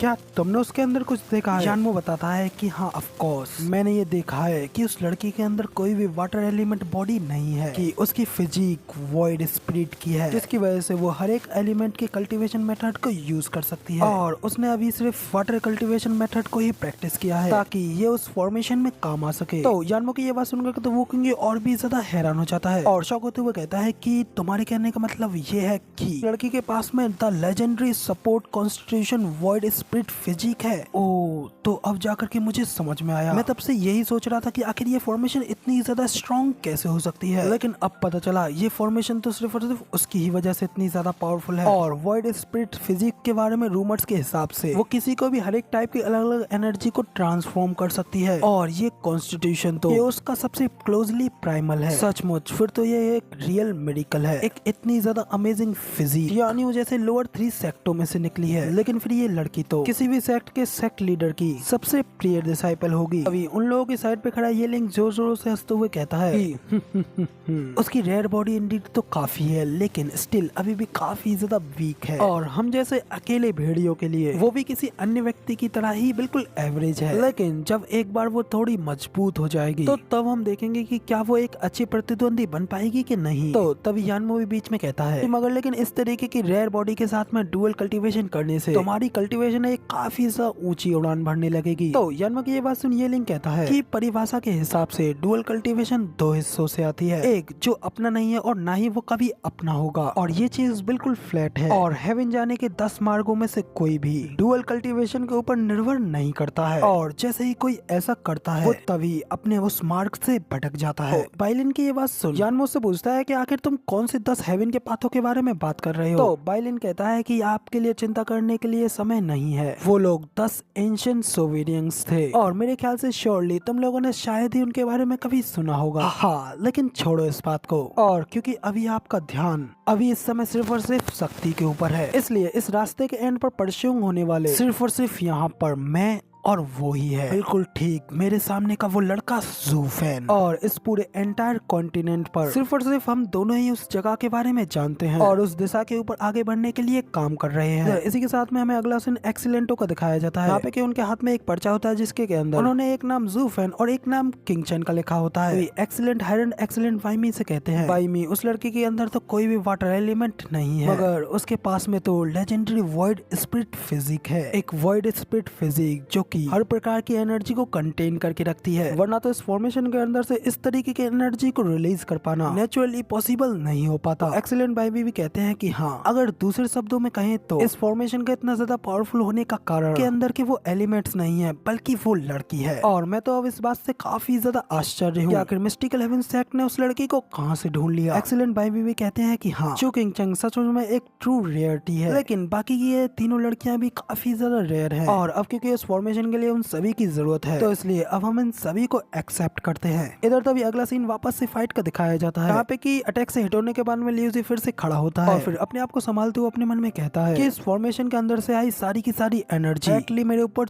चू किंग चैन की ओर से आई थी। तो यहाँ पर ये बात तो बिल्कुल प्रूव्ड है कि इस फॉर्मेशन की आई यही चू किंग चैन है। तो ये सब सोचते हुए फिर लियूजी गुस्से में अपने दांत पीसता है और फिर सीधा फॉर्मेशन और किंग चैन के ऊपर अटैक करने के लिए अपनी शोल फॉर्मेशन को शमन करता है, जो कि पता नहीं किसी अजीब तरीके की जहरीले कीड़े टाइप की होती है। इसी के साथ में हमें बताया जाता है कि अब लियूजी एक्शन को लेने के लिए तैयार है। तो क्या इसका मतलब वो उसे मारना चाहता है? लियूजी की वो सोल बॉडी दिखने में काफी ज्यादा भयानक और खतरनाक लग रही होती है, जैसे कि देख करके सिस्टर चूचू और उनकी बाकी की तीनों लड़कियां भी काफी ज्यादा सीरियस हो जाती हैं। लेकिन अब भी वो लियूजी का सामना करने के लिए पूरी तरीके से तैयार खड़ी होती है। उनकी इतनी ज्यादा हिम्मत को देख करके तो लियूजी फिर से काफी ज्यादा शॉक हो जाता है और फिर अपनी उस स्पाइडर सोल बॉडी का यूज करते हुए उनके ऊपर उस स्पाइडर के जाल से अटैक करता है। तो वो जाल भी बड़ी तेजी से उन लोगों की ओर जाने लगता है, जबकि उससे बचने के लिए उन्होंने फिर से अपने बैरियर को एक्टिवेट कर लिया होता है। लेकिन लियूजी के उन लोगों के ऊपर इतने ज्यादा खतरनाक अटैक को चलता हुआ देख करके लूफेन तो अपने मन में काफी ज्यादा गुस्से में लियूजी के लिए कहता है, तुम बास्टर्ड लियूजी, अब तुम कुछ ज्यादा ही कर रहे हो। अब तुम इस फॉर्मेशन के बैरियर को तोड़ने की कोशिश कर रहे हो, और वो भी अपनी इस एब्सोल्यूट पावर के साथ में। तो अब इधर वो जाल चारों तरफ से उनके उस बैरियर को घेर लेता है, जबकि सिस्टर जो तीनों एलिमेंट को फिर से अपनी बॉडी में मर्ज करती हैं और फिर उन तीनों की पावर्स को अपनी बॉडी में कंडेंस करके वो उस जाल के ऊपर फिर से अपना एक खतरनाक स्वॉर्ड स्लैश लगाती हैं। तभी सिस्टर जुजू का वो बड़ा सा स्लैश बड़ी तेजी से उस सारे जाल को काटता हुआ जाता है और उस जाल के सारे धागे टूट करके बिखरने लगते हैं। लेकिन फिर वो जाल टूट कर फिर से मिस्ट में बदलने लगता है और वो सारा धुआं, वो मिस्ट सारी की सारी उनके बैरियर के ऊपर ही गिरने लगती है, जिसे देख करके तो बाकी की तीनों लड़कियां और भी ज्यादा हैरान होने लगती हैं। जबकि इधर सिस्टर चुचू को भी कुछ भी समझ में नहीं आ रहा होता है कि आखिर अब इधर क्या चल रहा है। मगर तभी वो मिस्ट छोटे छोटे स्पाइडर में कन्वर्ट होती है और फिर वो छोटे छोटे स्पाइडर फिर से उनके पूरे बैरियर को घेर लेते हैं, जो देख करके तो सिस्टर चुचू भी शॉक होते हुए कहती है कि ये तो काफी ज्यादा डेंजर है। तभी उन लोगों को अपने जाल में फंसता हुआ देख करके लियूजी तो जोर जोर से हंसते हुए कहता है कि अब तुम सब मरो। इसी के साथ में फिर वो अपना अटैक सोल पॉइजन एक्सप्लोजन का यूज करता है और तभी वो सारे के सारे स्पाइडर एक ही बार में उस बैरियर के ऊपर फट जाते हैं और वहाँ पे लियूजी के सामने एक जोरदार धमाका होता है, जो देख करके तो ज़ूफेन भी काफी ज्यादा शॉक हो जाता है और उसकी भी आंखें खुली की खुली रह जाती हैं। मिस्टिकल हेवन सेक्ट के एलर और यंग मास्टर काफी ज्यादा परेशान हो जाते हैं और सिस्टर जुजू के लिए घबराते हुए किंग चैन को आवाज लगाते हैं और तभी हमें अरीना की ओर दिखाया जाता है। इस ब्लास्ट के होने के बाद में वहाँ पे चारों ओर धुआं फैल जाता है, जबकि इधर हमें वो किंग की ओर दिखाया जाता है। फिर वो भी उस अटैक को देखते हुए कहता है कि लियूजी की आंखें तो सच में काफी ज्यादा तेज निकली। उसने एक्चुअली में फॉर्मेशन की वीकनेस को काफी जल्दी ढूंढ लिया और वो फॉर्मेशन अपने आप ही पावर ऑफ द वर्ल्ड की पावर का यूज कर रही थी और देखने में हर एक मायने में बिल्कुल परफेक्ट थी। लेकिन उसे बनाए रखने के लिए फॉर्मेशन के चारों मेंबर्स की एक साथ जरूरत होती है ताकि उन सभी की पावर्स मर्ज होकर के एक के अंदर जा सके। और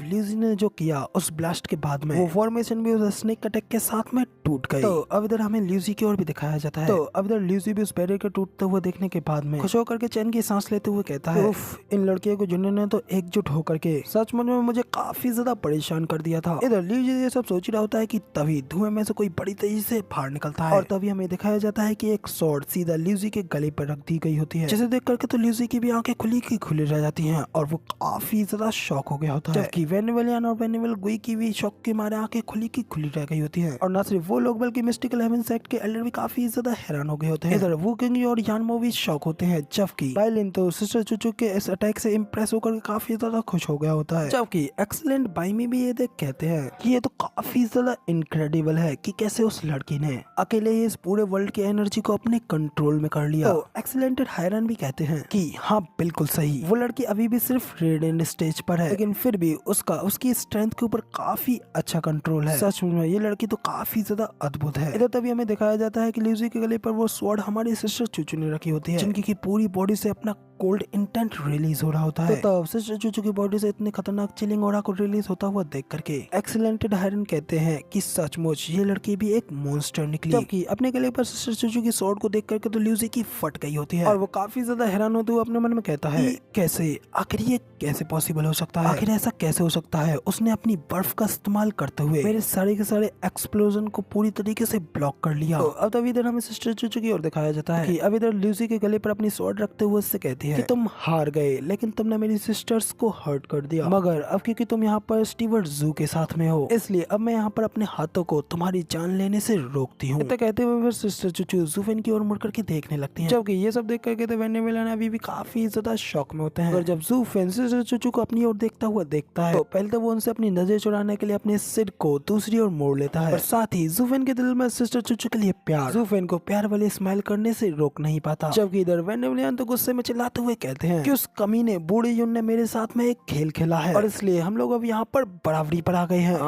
लगता है कि किस्मत हमारे साथ में नहीं थी। यहाँ पे हमारे पास हमारी टीम में पूरे 6 लोग इथेरियल स्टेज पर थे, लेकिन फिर भी उन चारों लड़कियों से फाइट करने के लिए सिर्फ एक का ही नंबर लगा। लेकिन अगर इस मैच में एक और कोई इथेरियल स्टेज का एक्सपर्ट गया होता तो मुझे पक्का यकीन है कि इन लड़कियों की जीतने की कोई उम्मीद नहीं रहती। जबकि जूफेन उन्हें शांत कराते हुए कहता है फाइंड यांग, धैर्य भी एक वेपन ही है। उन लोगों के पास में सब कुछ था, बस कमी थी तो किस्मत की, और अब जब किस्मत ने ही हमारे अपोनेंट्स का साथ दिया तो अब कुछ भी नहीं किया जा सकता। तो जूफेन की ये बात सुन वेनेजुएला गुस्से में अपने दांत पीसते हुए उसे कहते हैं कि मुझे पहले ही पता था, तुम तो शुरू से ही ये चाहते थे ना कि हम लोग इस राउंड को बिल्कुल भी ना जीतें। तो जूफेन कहता है कि आखिर इसमें कौन सी बड़ी बात है, हमारे पास में अभी भी एक और टीम मैच है जिसमें कि हम लोग श्योरली जीतने ही वाले हैं। तो वेनेजुएला गुस्से में कहते हैं कि मैं इन कमीने मिस्टिकल हेवन सेक्ट से बिल्कुल भी टाई नहीं होने देना चाहता और ना ही अपने रिवॉर्ड्स को उनके साथ में बिल्कुल भी बांटना चाहता हूँ। तो वेनेजुएला की ये बात सुनकर तो जूफेन उनकी बात का आगे कोई जवाब नहीं देता और सिर्फ अपने मन में कहता है कि तुम सच में काफी ज्यादा पैटी हो। जबकि इधर तभी हमें वापस से अरीना का सीन दिखाया जाता है जहाँ पे कि रेफरी उन लोगों के पास आते हुए अनाउंस करते हुए कहते हैं कि इस बार 4th इंडिविजुअल फाइट को जीता है मिस्टिकल हेवन सेक्ट ने, इसलिए इस राउंड की विनर मिस्टिकल हेवन सेक्ट है। तो अब ये सुनकर तो फिर सिस्टर चूचू भी एक चैन की सांस लेती है और अपनी स्वॉर्ड को ल्यूसी के गले से हटा लेती है। जबकि अपने आप को इस तरीके से हारता हुआ देख करके ल्यूसी तो गुस्से में बुरी तरीके से भड़क गया होता है, गुस्से में सिस्टर चूचू को जाता हुआ देख रहा होता है, मगर फिर साथ ही ल्यूसी स्नीक अटैक करते हुए सिस्टर चूचू के पीठ पर एक जोरदार अटैक कर देता है, जिसके बारे में सिस्टर चूचू को पहले कुछ भी नहीं पता था और वो सीधा उससे हिट हो जाती है। तो अब तक किंग चेन को इस तरीके से हिट होता हुआ देख करके तो फेरी सुई और येलो हेयर वाली लड़की भी काफी ज्यादा शॉक हो गई होती है और किंग चेन के लिए परेशान होते हुए उसको आवाज लगाती पास जाती है। फिर वो दोनों किंग चेन को अपनी गोद में ले लेती है और उससे पूछते हैं कि किंग चेन क्या तुम ठीक हो। जबकि तभी बीच में रेफरी भी ल्यूसी को चिल्लाते हुए उससे कहता है कि लड़के आखिर तुम ये सब करके कि क्या करने की सोच रहे थे, मैंने पहले ही उसकी जीत का फैसला सुना दिया था ना। तो ल्यूसी उनसे कहता है कि नहीं, मैं अभी तक नहीं हारा हूँ। तो रेफरी कहते हैं कि परिणाम तो बिल्कुल स्पष्ट था और उसके बाद लड़ने का मतलब केवल मौत ही होगा, तो फिर आखिर इसमें इतना गुस्सा होने की क्या बात है। तो अभी तक रेफरी और ल्यूसी ये सब बात कर ही रहे होते हैं कि तभी उनके पीछे से गुस्से में एक आवाज कहती है कि आखिर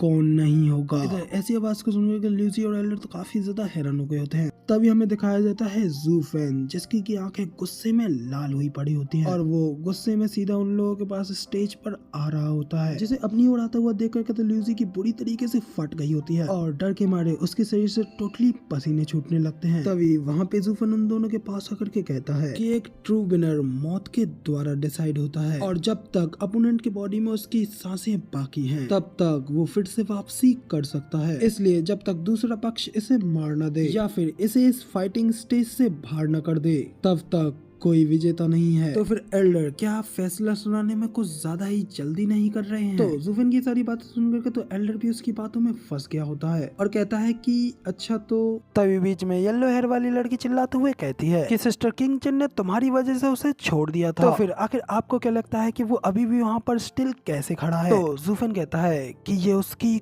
खुद की गलती है जो कि उसने इसे छोड़ दिया। मैं यहाँ पर डीमन स्कैमिंग सेक्ट से आता हूँ और जबकि तुम मिस्टिकल हेवन सेक्ट से आती हो, और जैसे ही हमने एक बार इस डबल ड्रैगन गैदरिंग मैनर में एंटर कर लिया तो तब से हम दोनों एक दूसरे के दुश्मन होने के अलावा और कुछ भी नहीं है, क्योंकि जरा सी भी कमजोरी आपको मार डालती है। हम लोग यहाँ पर डबल ड्रैगन मैनर में हैं और यहाँ पर सिर्फ उसी के रूल्स को फॉलो किया जाता है। और अब क्योंकि एल्डर ने ऑलरेडी अपना फैसला सुना दिया था, इसलिए अब हम लोग भी उनके इस फैसले को स्वीकार करते हैं। लेकिन अगली बार जब वो लोग दया के कारण मारे जाएंगे तो मेरे पास रोते हुए मत आना। इतना कहकर ज़ूफेन वहाँ से मुड़ करके जाने लगता है, जबकि ज़ूफेन के इस तरीके से जाता हुआ देख करके येलो हेयर वाली लड़की डैनर गुस्से में दांत पीसते हुए कहती है कि तुम कमीने। तभी किंग चन उस लड़की को आवाज लगाती है और उससे कहती है कि डैनर, और फिर अपना सिर हिला करके आगे उससे कुछ भी कहने के लिए मना करती है। इसी के साथ में फिर वो वहाँ किंग चन उसी लड़की की गोद में बेहोश हो जाती है। तो देख कर डैनर भी परेशान होते हुए किंग चन को आवाज लगाती है कि किंग चन ओ नहीं, उसे तो अटैक के साथ में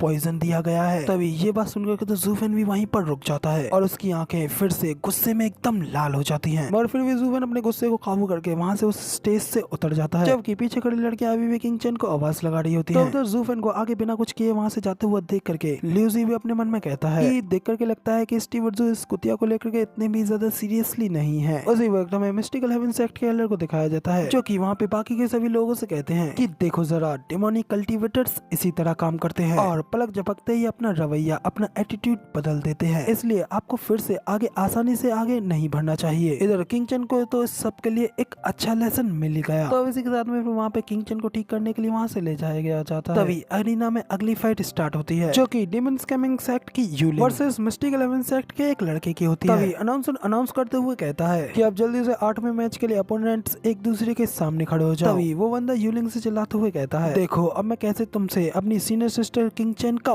बदला लेता हूँ। मगर अगले ही पल हमें देखा जाता है कि वो नीचे जमीन पर पड़ा हुआ होता है और यूलिंग उसे हराने के बाद में उसे लूजर कहते हुए जा रही होती है, जबकि एल्डर अनाउंस करते हुए कहते हैं कि ये वाला मैच भी डेमन स्कैमिंग सेक्ट ने ही जीता है। तभी इधर वेनेवलियान में खुश होते हुए यूलिंग से कहते हैं कि ये तो बहुत ही ज्यादा अच्छा रहा, तुमने कोई भी मर्जी नहीं दिखाई, उन लोगों ने चीटिंग करके हमसे 8 पॉइंट्स तो ले लिए और अब हम उन्हें दिखाएंगे कि कैसे इस सब का पे ऑफ किया जाता है। और तभी इसके बाद में अगली फाइट क्विलेंग की होती है और वो भी अपने मैच के लिए अरीना में जाते हुए वेनेवलियान से कहता जाता है कि वेनेवल, आपको चिंता करने की कोई जरूरत नहीं है, अगली फाइट भी बहुत ही ज्यादा आसान होगी और मैं जीत के जल्द ही वापस आऊंगा, क्योंकि वैसे भी उनके पास में कोई भी इथेरियल स्टेज एक्सपर्ट तो है ही नहीं और अब ना ही उनके पास में कोई और नई फॉर्मेशन बनाने का कोई तरीका है। तभी तक करके फिर क्विलेंग फाइट करने के लिए ऊपर अरीना में आ गया होता है, क्योंकि वहाँ पर फाइटिंग अरीना में क्विलेंग को देख मिस्टिकल हेवन सेक्ट का यंग मास्टर एल्डर से कहता है कि क्या ये क्विलेंग है, और फिर वो घबराते हुए कहता है कि एल्डर युन वो मुझे वहाँ पर पक्का से मार डालेगा, इसलिए अगर मैं उससे फाइट करने के लिए गया तो मैं वापस नहीं आ पाऊंगा, तो इससे तो अच्छा तो मैं अपनी हार मान लेता हूँ। तो एल्डर युन उससे कहते हैं कि यंग मास्टर, मैं आपको वहाँ कभी भी नहीं जाने देता, भले ही इसके लिए मुझे क्यों ना हार माननी पड़ती, क्योंकि आप हमारे लिए और हमारे सेक्ट के लिए बेहद ही ज्यादा इम्पोर्टेंट है। पर अब क्योंकि यहाँ पर आपके सामने क्विलेंग है तो मेरे पास उसके लिए एक परफेक्ट काउंटर है। और फिर एल्डर यंग मास्टर के कान में उसे बताते हैं कि आप उस अरीना में फाइट करने के लिए किंग चन की परमाफ्रॉस्ट स्वॉर्ड को ले जाना और जब आप वॉक करते हुए स्टेज पर जाना। इसके बाद में हमें फिर डायरेक्ट स्टेज का सीन दिखाया जाता है, यहाँ पे कि यंग मास्टर अपने साथ में किंग चन की स्वॉर्ड को लेकर के आया होता है और क्विलेंग उसे देख उससे कहता है ओ ये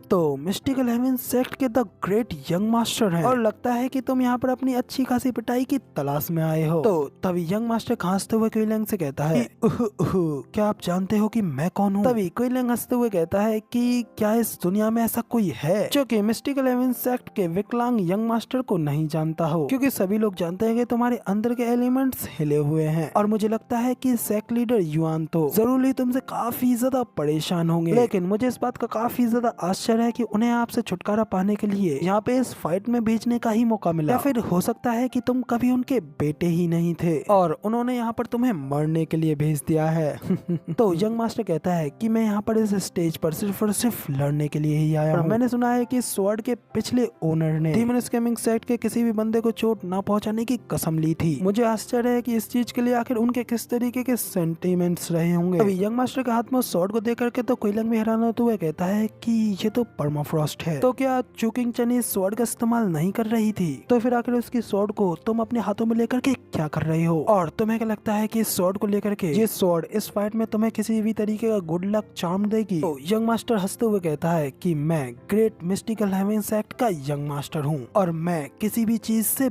बिल्कुल नहीं डरता और मैंने ये शॉट सिर्फ और सिर्फ एक अनुस्मरण के लिए ली है। ये सब कहने के बाद में फिर यंग मास्टर क्विलैंग से कुछ सीक्रेट लैंग्वेज में कहता है। इसे सुनने के बाद तो क्विलैंग की आंखें खुली की खुली रह जाती हैं और वो काफी ज्यादा हैरान हो जाता है और फिर वो उस बात को लेकर के एक काफी गहरी सोच में पड़ता है और कुछ देर वहीं पर खड़ा रहता है। इसके बाद वो आगे बिना कुछ कहे सीधा अपना हाथ उठाता है और इस फाइट में अपनी हार मानते हुए अपने आप को सरेंडर कर देता है, जिसे सुनकर के तो पूरे अरीना और हॉल में हलचल सी मच जाती है। सभी के सभी काफी ज्यादा हैरान हो गए होते हैं कि आखिर क्विलैंग ने इस तरीके से हार क्यों मान ली और फिर तभी क्विलैंग रिंग से उतर करके आता है। वेनेवलियन उसे चिल्लाते हुए कहते हैं कि क्विलैंग तू कमीने यूजलेस बास्टर्ड, क्या तू कुछ पागल हो गया है? आखिर ऐसा क्या हो गया जो कि तूने इस तरीके से अपने आप को सरेंडर कर दिया और इस मैच में हार मान ली? अगर क्विलैंग वेनेवलियन से कुछ भी कहे बिना आगे निकल जाता है तो वेनेवलियन अपने सिर पकड़ते हुए कहते हैं कि आखिर हमेशा मेरे साथ में ऐसा ही क्यों होता है? क्या तुम सभी के सभी लोग इस तरीके से मुझे बुरा दिखाने की कोशिश कर रहे हो? इधर जू फैन भी क्विलैंग की इस तरीके की हालत को देखता है और आगे कुछ नहीं कहता और फिर साथ ही वो अपने मन में कहता है कि mystical heaven sect demon scamming sect से निपटने के लिए अपने सारे प्रयास कर रहा है और हमारे खिलाफ में उनके पास में कई सारे काउंटर्स हैं जाने लगता है। जबकि उसके साइड पर जूफेन भी आते हुए उससे कहता है शायद जूफेन और क्विलैंग कुछ बात करते हैं जो कि हमें नहीं पता चलती है, जिसके बाद जूफेन उससे कहता है कि ओ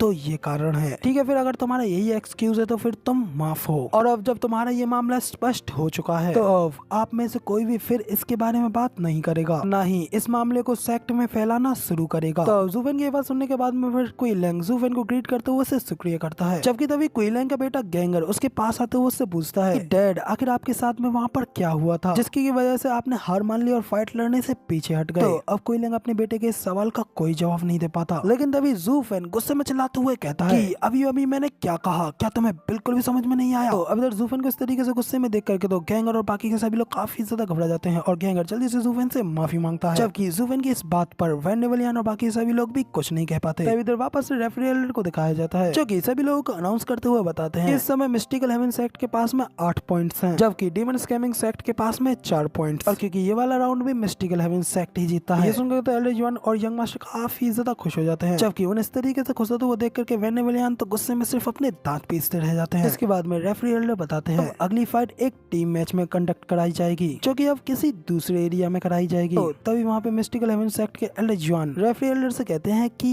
एल्डर हम मिस्टिकल हेवन सेक्ट अपने अगले राउंड के लिए अपनी हार मानते हैं। तो अब इधर एलएच1 की ये बात सुनकर तो जूफेन अपने मन में कहता है कि ओलियन सचमुच में काफी ज्यादा कमीना निकला, जीत के प्रति कॉन्फिडेंट, इसने पॉइंटों के लिए अपने डिसाइपल्स को भी सैक्रिफाइस कर दिया और ये सब कुछ सिर्फ अपनी सिचुएशन को बदलने के लिए किया, लेकिन उसने कम से कम उन मूर्खों से तो बेहतर ही किया जो कि अभी भी अपनी समस्या से जूझ रहे हैं। तभी वेनेवलियन को भी दिखाया जाता है क्योंकि एलएच1 की बात सुनने के बाद में गुस्से में चिल्लाते हुए उससे कहते हैं तुम कमीने ओल्डियन, जब तुमने हमें बिना तैयारी के पकड़ लिया है तो अब तुम यहाँ से भाग रहे हो। तुम्हें क्या लगता है कि ये सब कुछ इतना ज्यादा आसान है? तुम हमारे सिंगल फाइटर से लड़ करके तो बहुत अच्छा करके आए, लेकिन अब अगर तुम में हिम्मत है तो हमसे अब लड़ो ना। उधर वेनेवलियन तो ये सब कहते हुए भड़क ही रहे होते हैं, जबकि जूफेन बाकी के सभी लोगों से कहते हैं कि चलो यहाँ से अब चलते हैं। इतना कहने के बाद फिर जूफेन बाकी के सभी लोगों को अपने साथ वहाँ से ले जाने लगता है, जबकि सभी लोगों को वहाँ से जाता हुआ देख करके वेनेवलियन भी उनके पीछे आते हुए उनसे कहते हैं कि हे आखिर तुम सब लोग मेरा यहाँ पर इंतजार क्यों नहीं कर रहे और क्या तुम भूल गए हो कि मैं अभी भी तुम्हारा वेंडेबल हूँ? और तभी इधर हमें मिडिल 3 सेक्टों में से एक स्वॉर्ड गॉड सेक्ट के वेंटाओ को दिखाया जाता है। वो भी वहाँ से जूफेन और उसकी सारी टीम को जाता हुआ देख रहा होता है और कहता है कि ओ जूफेन टियानो का सबसे ज्यादा बेस्ट और पावरफुल बंदा, तुम्हें तो मिडिल 3 सेक्टों के स्टेज पर हमारे खिलाफ लड़ना चाहिए। और फिर वो जीटियन से कहता है कि मैंने ठीक कहा ना टियानशन, लेकिन फिर वो जैसे ही अपने पीछे मुड़ करके देखता है तो वहाँ पे जीटियन तो पहले से ही जा चुका होता है। तो तब उसे वहाँ से गायब देख वेंटाओ कहता है कि आखिर अब ये कहाँ गया? तभी हमें वापस से सीन डीमन स्कैमिंग सेक्ट की पूरी टीम का दिखाया जाता है, क्योंकि अब इस फाइट के खत्म होने के बाद में जंगल से होते हुए वापस अपने कोर्टयार्ड की ओर जा रहे होते हैं। तभी वहाँ से जाते हुए ल्यूसी बाकी के सभी लोगों से कहता है कि मैं तुम्हें बता दूं कि उन लड़कियों को उस जज ने बचा लिया और अगर मेरी फाइट उनके साथ में दोबारा होती है तो मैं उनके फॉर्मेशन को तोड़ने के बाद मैं उन्हें बुरी तरीके से हटाऊंगा। इधर ल्यूसी ये सब कह रहा होता है कि तभी कोई बड़ी तेजी से उसके पास आता है। वो सब कुछ इतनी तेजी से होता है कि ल्यूसी को तो कुछ समझ में नहीं आता और तभी उसके एक जोरदार लात पड़ती है जिसके के सीधा उसके हिट होते ही ल्यूसी मुंह केवल नीचे जमीन पर घिसटता हुआ काफी ज्यादा दूर जाकर गिरता है। तो ये देखकर तो बाकी के सभी लोग काफी ज्यादा हैरान हो गए होते हैं, जबकि ये सब कुछ इतनी तेजी से होता है कि बाकी के वेंडेबल्स को भी कुछ पता नहीं पड़ता। तभी ल्यूसी ल्यूजी के सामने एक खतरनाक डीमन यानी कि ज़ूफेन की परछाई पड़ती है। इसके बाद ज़ूफेन ल्यूजी को सीधा उसके गले से पकड़ता है और गुस्से में अपने भयंकर किलिंग इंटेंट को रिलीज करते हुए उससे कहता है कि बच्चे, अब मैं तुझसे काफी ज्यादा तंग आ चुका हूँ, इसलिए मुझे बता आखिर तेरे उस शहर का एंटीट्यूड कहाँ है और जल्दी से मुझे अभी के अभी उसे दे दे। तो अब ज़ूफेन के इस लुक को देख कर तो ल्यूजी की फटके चार हो गई होती है। उसके शरीर से टोटली पसीने छूटने लगते हैं और वो कांपते हुए अपने मन में कहता है कि इसका मतलब ज़ूफेन अभी भी उस लड़की की काफी ज्यादा परवाह करता है। तो ये सब सोचने के बाद फिर ल्यूजी ज़ूफेन से कहता है कि स्टीवर्ट ज़ू, तुम मेरे साथ में ऐसा नहीं कर सकते। मैंने हमेशा अपना सब कुछ सेक्ट के लिए ही दिया है और इसलिए आपको किसी ऐसे व्यक्ति को दंड नहीं देना चाहिए जो कि अपना सब कुछ ही सेक्ट को समर्पित कर चुका हो। लेकिन अब तुम यहाँ पर मुझे किसी वुमेन को नुकसान पहुंचाने की वजह से मेरे पीछे पड़ गए और ये सब कर रहे हो, तो फिर आखिर इसमें फेयरनेस कहाँ है? तुम गलत कर रहे हो। तो वेनेवलियान भी ज़ूफेन से कहते हैं कि ज़ूफेन, ल्यूजी ने अभी काफी ज्यादा संघर्ष किया है और मैं जानता हूँ कि तुम इससे एंटीट्यूड चाहते हो, लेकिन तुम इस तरीके से इससे डिमांड करके ऐसे ही इससे नहीं मांग सकते। तो ज़ूफेन कहता है कि ये मेरा मामला है और जो कोई भी इसमें दखल डालेगा तो उसे एक कड़ी सजा दी जाएगी और यहाँ पर सिर्फ मैं ही ये तय करूंगा कि आखिर क्या सही है और क्या सही नहीं है। इसलिए तुम सभी बाकी लोगों के लिए सही रहेगा कि तुम लोग मेरे मामले में दखल ना दो। इसके बाद फिर ज़ूफेन ल्यूजी की गले को और भी जोर से दबाते हुए उससे कहता है कि तुमने अभी तक अपना मुंह नहीं खोला, लेकिन तुम ये मत सोचना कि सेकंड बेनिवल सी तुम्हें किसी भी तरीके से प्रोटेक्ट कर पाएंगे। तुम हमेशा से ही मेरे खिलाफ आए हो, इसलिए अब अगर तुम मरना नहीं चाहते हो तो इग्नोरेंट फूल, जल्दी से मुझे उस एंटीट्यूड को दे दो, वरना। इतना कहते हुए फिर ज़ूफेन और भी जोर से ल्यूजी के गले को दबाने लगता है। इस वजह से ल्यूजी की आंखें और मुंह तो फटने लगता है और उसके मुंह कान नाक सबसे पानी निकलने लगता है। फिर वो कांपते हुए ज़ूफेन से कहता है कि मेरे पास उसका एक भी एंटीट्यूड नहीं है और वैसे भी मेरा वो पॉइजन जानलेवा नहीं था। उस पॉइजन की वजह से सिर्फ वो 49 दिनों तक तड़पती रहेगी और बस इतना ही। इसके बाद में फिर वो ठीक हो जाएगी। तो ज़ूफेन फिर से गुस्से में उसे घूरते हुए कहता है तब उस समय उस रेफरी ने अपना फैसला सुना दिया था, इसलिए तब मैंने किसी को भी मारने की हिम्मत नहीं की थी और तब मुझे इस बात का भी डर था कि डबल ड्रैगन मैनर भी उस चीज में अपना इंटरफेरेंस करेगा, वरना तो दूसरी साइड के एल्डर भी तुमसे एंटीट्यूड के बारे में पूछते। क्या तुम्हें नहीं लगता? तो कहते हुए फिर ज़ूफेन अपने पावर डिवोरिंग ब्लैक ऑरे को रिलीज करता है। इस वजह से ल्यूजी का दम और भी बुरी तरीके से घुटने लगता है और फिर वो अपनी एक एक सांस के लिए वहाँ पे बुरी तरीके से तड़पने लगता है और जैसे जैसे उसकी बॉडी से उसकी पावर डिवोर्ड होने लगती है, वैसे ही वो बुरी तरीके से घबराते हुए अपने मन में कहता है कि सिर्फ और सिर्फ उस लड़की की वजह से ये यहाँ पर मुझे जान से मारने वाला है। ज़ूफेन फिर से अपने किलिंग ऑरे को रिलीज करता है, अपने भयंकर लुक से उसे घूरते हुए उससे कहता है कि अब मैं 3 तक काउंट करने वाला हूँ, इसलिए अगर तुमने मेरे 3 खत्म होने से पहले मुझे एंटीट्यूड नहीं दिया तो तुम्हारा ये आज आखिरी दिन होगा। इतना कहते हुए फिर ज़ूफेन 1 काउंट करता है। ये देख करके तो वेनेवलियान भी काफी ज्यादा शौक होते हुए ज़ूफेन से कहते हैं कि ज़ूफेन जरा रुको, उसने अभी कहा तो सही कि उसके पास में एक भी एंटीट्यूड नहीं है, वैसे भी उसके उस जहर से वो लड़की डेंजर में नहीं है, वो नहीं मरने वाली। और क्या तुम भूल रहे हो कि हम अभी भी डबल ड्रैगन मैनर के ही एरिया में हैं और हमें अभी भी हर संभव मदद की जरूरत है, इसलिए तुम इसे इस तरीके से यहाँ पर मार नहीं सकते। ज़ूफेन तो वेनेवलियान की सारी बात को इग्नोर करते हुए 2 काउंट करता है और फिर ज़ूफेन आगे ल्यूजी को घूरते हुए अपनी काउंटिंग को आगे बढ़ाते हुए 3 काउंट करता है। तो वेनेवलियान चिल्लाते हुए ज़ूफेन से कहते हैं कि ज़ूफेन नहीं, तुम ऐसा नहीं कर सकते। लेकिन तभी वेनेवलियान के तक कहते ही ल्यूजी 3 यानी कि आखिरी गिनती पड़ी। ज़ूफेन से घबराते हुए कहता है कि रुको रुको स्टीवर्ट ज़ू रुको, मेरे पास वो एंटीट्यूड है। इतना कहते हुए फिर ल्यूजी अपने पास से उस एंटीट्यूड को बाहर निकालता है और सीधा उस एंटीट्यूड को ज़ूफेन के, फिर ल्यूजी उस एंटीट्यूड की बोतल को ज़ूफेन को दे देता है। तब एंटीट्यूड की बोतल को लेने के बाद में ज़ूफेन भी ल्यूजी को पीछे की ओर फेंक करके उसे छोड़ देता है। तो अभी तो एंटीट्यूड को देख करके तो वेनेवलियान भी हैरान होते हुए उससे पूछते हैं कि ल्यूजी क्या तुम्हारे पास ऑलरेडी ये एंटीट्यूड था? इधर ज़ूफेन तो उस एंटीट्यूड को लेने के बाद में आगे किसी से कुछ नहीं कहता और बस उनकी साइड से निकल करके वहाँ से जाने लगता है कि बाकी सभी लोग पीछे खड़े ल्यूजी की ओर ही देख रहे होते हैं। लेकिन तभी साइड पर जब ज़ूफेन जाने ही वाला होता है तभी ज़ूफेन को कोई आवाज लगाता है और कहता है कि ज़ूफेन, लॉन्ग टाइम नो सी, काफी समय हो गया हम दोनों ने एक दूसरे को नहीं देखा है। तो अब इसी के साथ में ज़ीटियन पेड़ के पीछे से दोनों लड़कियों के साथ में ज़ूफेन के सामने आता है और आगे कहता है कि जब से एसोटेरिक डिबेट में निंगर के साथ में जो कुछ भी हुआ था उसके बाद में मैंने तुम्हें कभी भी इतना ज्यादा अनकंट्रोल, इतना ज्यादा बेकाबू नहीं देखा। लगता है कि एडिफिस लॉर्ड चू ने तुम्हें लेकर के कुछ न कुछ प्रोग्रेस तो की है। तो अब ज़ीटियन को वहाँ पे देख करके ज़ूफेन भी उससे कहता है कि ज़ीटियन आखिर तुम यहाँ पर क्या कर रहे हो और क्या तुम भी यहाँ पर टियानी को रिप्रेजेंट करने के लिए आए हो? तो ज़ीटियन कहता है कि बिल्कुल भी नहीं, जब तुमने मुझे उन सभी सेक्टों के लोगों के बीच में नोटिस नहीं किया तो तब मुझे तुम्हारे अहंकार और तुम्हारा ओवरवेलमिंग सेल्फ एरोगेंस क्लियरली दिखाई देने लगा। और जरा देखो तो सही, इतने सालों में तुम बिल्कुल भी नहीं बदले। और जूफेन, क्या तुम्हें मेरा पुराना टारगेट, मेरा पुराना गोल याद है? जब तुमने वहाँ पर टियानियो में सब कुछ खत्म हो जाने के बाद में टियानियो को छोड़ दिया था, तो ठीक तुम्हारे बाद मैंने भी टियानियो को छोड़ दिया था। अब इस समय मैं स्वॉर्ड गॉड सेक्ट का एक डिसाइपल हूँ और मिडिल 3 सेक्टों के बीच के कंपटीशन में कम्पीट करने के लिए आया हूँ, इसमें कि अब मैं तुम्हारे साथ भी फाइट करने का इंतजार करूंगा। तो जीटीएन की ये बात सुनने के बाद तो जूवन उसकी बात का कोई जवाब नहीं देता और सिर्फ उसे देखता है, जिसके बाद में वो जीटीएन के सामने उस एंटीट्यूड को लाते हुए उससे कहता है कि चलो अब उन सब बातों को फिलहाल के लिए साइड पर रखो और इस काम में मेरी एक छोटी सी मदद करो। जीटीएन से इतना कहने के बाद में फिर जूफेन उस एंटीट्यूड को जीटीएन को दे देता है। तो उस एंटीट्यूड को लेने के बाद तो जीटीएन भी पहले थोड़ी देर के लिए हैरान होता है और फिर जीटीएन जूफेन से कहता है कि हमेशा की तरह एक्सट्रीम सावधानियां बरतते हुए और खुद की फीलिंग्स को ना उजागर करते हुए तुम ये सारे काम खुद नहीं करते हो, तो ठीक है फिर मैं तुम्हारे लिए इस एंटीडोट को उसे डिलीवर जरूर कर दूंगा। इतना कहते हुए फिर जीटीएन वहाँ से वापस जाने लगता है, लेकिन फिर दोनों लड़कियों से कहता है कि तुम दोनों के बारे में क्या, आखिर तुम दोनों मेरे साथ क्यों नहीं आती, और तुम दोनों भी तो अभी तक एडिफिस लॉर्ड च्यू से नहीं मिली हो, है ना? कम ऑन, अगर तुम अपने दुश्मन और अपने बारे में अच्छी तरीके से जानते हो तो तुम निश्चित रूप से ही जीतोगे। इतना कहते हुए फिर जीटीएन स्विंगर और योंगनिंग को अपने साथ ले जाता है कि पीछे जूफेन वहीं पे खड़ा होने जाता हुआ देख रहा होता है और फिर थोड़ी देर उन्हें जाता हुआ देखने के बाद में वो भी दूसरी ओर मुड़ता है और फिर वहाँ से बड़ी तेजी से कहीं के लिए उड़ जाता है कि पीछे खड़े वेनेबल यान गुस्सा करते हुए ल्यूसी से चिल्लाते हुए कहते हैं कि इडियट, क्या तू इतना ज्यादा बेवकूफ और अंधा है जो कि तुझे ये भी नहीं दिखा कि जूफेन उस लड़की को लेकर के कितना ज्यादा क्रेजी है, लेकिन फिर भी तूने उसके ऊपर पीछे से हमला कर दिया और ये सब करने के बाद में वो तो तू यहाँ पर काफी ज्यादा लकी निकला जो कि जूफेन के हाथों में आने के बाद में यहाँ पर वन पीस में जिंदा रह गया। तो ल्यूसी भी कहता है कि मगर लेकिन उन दोनों डबल ड्रैगन मैनर में अंदर आने से पहले नहीं कहा था कि अंदर पहुंचने के बाद में वो अपने रिश्ते को तोड़ देंगे, और क्या उन दोनों ने ये नहीं कहा था कि जब अगली बार वो दोनों मिलेंगे तो वो दोनों एक दूसरे के दुश्मन होंगे और अपनी अपनी पूरी ताकत से लड़ेंगे। तो क्विलैंग भी ल्यूसी से कहता है कि उन्होंने अपने मुंह से ये कहा तो था, लेकिन उनके सीने में धड़क रहा दिल वो कुछ और कह रहा था। और इस दुनिया में जब एक मर्द अपनी पसंदीदा औरत से मिलता है तो वो जो कहता है और जो वो अंदर से फील करता है वो दोनों एक दूसरे के अपोजिट होते हैं। और क्या उस लड़की ने भी तुम्हें स्टीवर्ट जू की वजह से ही नहीं छोड़ा था, और उस लड़की की वजह से स्टीवर्ट जू ने भी तो तुम्हें लगभग मार ही डाला था। तो उनकी इस चीज को कहते हैं कि कहना कुछ और